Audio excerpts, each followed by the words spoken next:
For more awesome gardening tips like the ones you find in this video, just go to yougrowfood.com.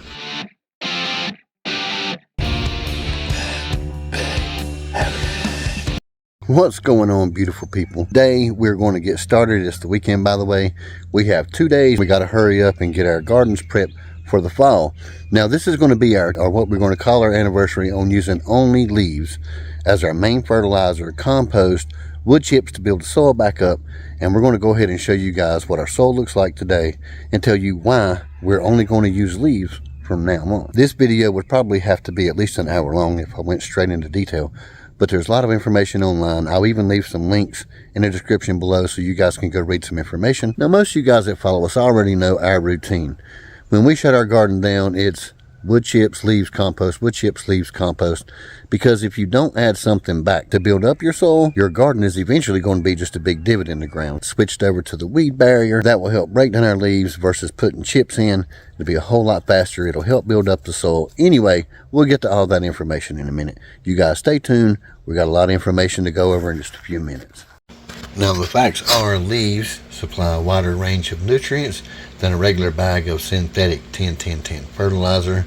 The carbon-nitrogen ratio of leaves is usually 30 or around 50 to 1. And the average NPK is 1, 2, and 0.5 based on a 3-inch layer. I'll go ahead and leave a scientific fact sheet here for you to pause and read later. Now if you're going to be implementing a system, there's 2 rules I suggest you follow. We never till our leaves in the soil here because we know that it could rob our soil of nitrogen just like wood chips. You also want to make sure if you do that, follow up with some organic nitrogen-rich fertilizer. But again, the whole goal is not to use fertilizer in the first place, right? Also, only add these broken down leaves to your sleeping or dormant gardens. Okay, so as y'all can see, I have piles everywhere on the homestead piled up from where we've raked, and we just leave them in piles. Right there's one, there's 2 more, some more back over there, back there some more, there's some more. They're everywhere. So all we're doing is we're taking them and taking all of our piles and putting them on a tarp, dragging them up to the garden and just dumping them in. Now pretty much any leaf will work here on our homestead. We have maple, ash, oak, birch. Things you want to stay away from are trees like holly or chestnut. Those are definitely the leaves that you do want to stay away from. But just do the research. You'll figure out what's best for your area. Now, as usual, we're always running behind, and the weather was breaking our leaves down, so we wanted to hurry up and get some up and start collecting them and putting them in the garden so they could break down at least in here. So anyway, like I said, we was out of time, so we started doing this before we even did our fall clean out. I'm going to go ahead and get all this stuff out, and at the end, we're also going to remove this fence around the edge here and replace it later on in the spring. This will make it easier for us to go ahead and take all these leaves and roll them over this black stuff. After we roll it all up, we're going to dump these leaves over and go ahead and start spreading them out, and we'll show you guys what we do after that. Alright y'all, we got our weed matting pulled back. We've already started getting our leaves over the weed mat. Some of these could not be rolled up, they just had to be rolled to the side. That had to be rolled up in the middle, but anyway, so we have everything pulled back, and all we're going to start doing now is dumping leaves in here. Once we get them in here, we'll water them down really good. And we're going to suck those leaves down really, really good, and we're going to cover them back up with this tarp. And we'll show you guys what it looks like.